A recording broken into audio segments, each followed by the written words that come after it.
Yesterday in the Oval Office, widely reported, the president and the secretaries of Commerce and Treasury, go ahead and put up 103, met and crafted this now historic post for Truth Social.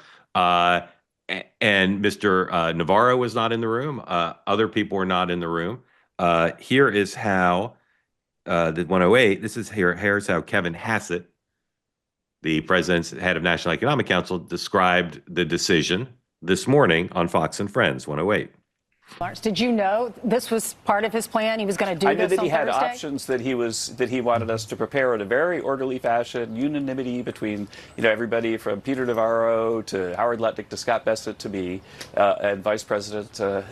He was also in on it, and the fact is that there were options for the president. That's always what he likes to see, and then he had the options and he was thinking about them, and then he made, I think, the absolutely right, decisive call to go with really the bigger move rather than announce one or two trade deals, but go with the bigger move so that everybody in the world understands that he means what he says, that he wants people to be fair to American workers.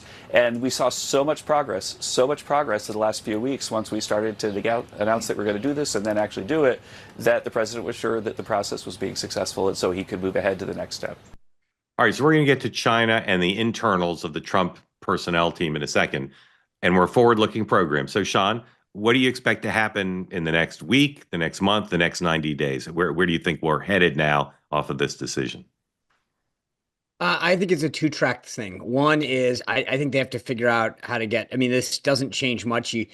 You got to still. You remember autos. There's a lot of the tariff's still at 10, and there's a lot of sectoral things that are still included, which is problematic for a lot of these countries, like the EU and a lot of Asian countries are going to still care about cars because there's a massive auto tariff. So the sectorals are still in place.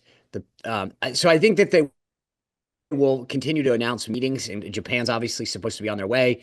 There's a couple other countries that are doing that. I think they're still going to want that. The looming thing is China, and this is it was really weird. Not to go down a rabbit hole, but it was funny how this played out. Right when Hassett was supposed to come on my show last night, he got called into a meeting. Long story short, we pivoted and went with Mick Mulvaney. Hassett's coming on and tonight so maybe it's fortuitous. But Mulvaney gets on and he tells this story, and he says, when I was during the first term, he had teamed up with Gary Cohn, and he said, Mr. President, the real threat is China. Let's get the world aligned with us. Go all in on China. We jack it up on them, try to rally the rest of the world to get behind us, and we all come in on them. And he said that would be the smart move. And it was just sort of like, again, it's kind of came full circle yesterday where they frankly did that. The problem now is, okay, now you've jacked everything up on China. China's jacked up on us. And I funny story. I had literally gotten an email Monday, I guess, afternoon that said, you now qualify for a new iPhone. And I was like, normally I delete those messages. And I thought, you know what? Maybe this is the day to do that. Because I think we've gotten ourselves into a bind with China. That's, you've got the rest of the world and China. And that's going to be a problem because a lot of our cheap goods and a lot of our technology transfers and stuff that even goes to Vietnam from China is going to get whacked with this.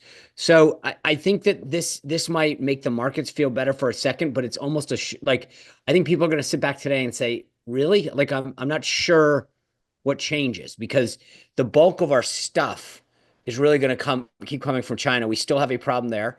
I think it's a better strategy. I like where we are now. I also think we should not take our foot off the gas on getting the tariffs down on Europe, but we'll see. I mean, this is the big thing. Do the European and other countries say, I don't know, maybe you're not as serious anymore, or is it smart to just cut the deal?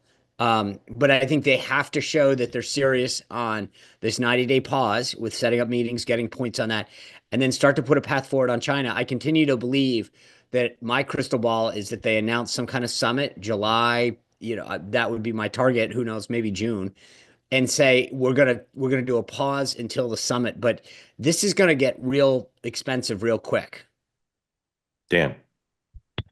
I think what's next is that to Sean's point, they negotiate something. It won't be nearly anything of significance. They lost all leverage. The world knows Trump will never do this, go down this same exact path because, as we've said, the market spoke. And I think what's just hard to square, I hope we're successful versus China. I'm rooting for America. But, Sean, you just said now we're going to rally the world against China. Really? The world hates us right now. Well, I mean- Everybody is Hold on. pissed. This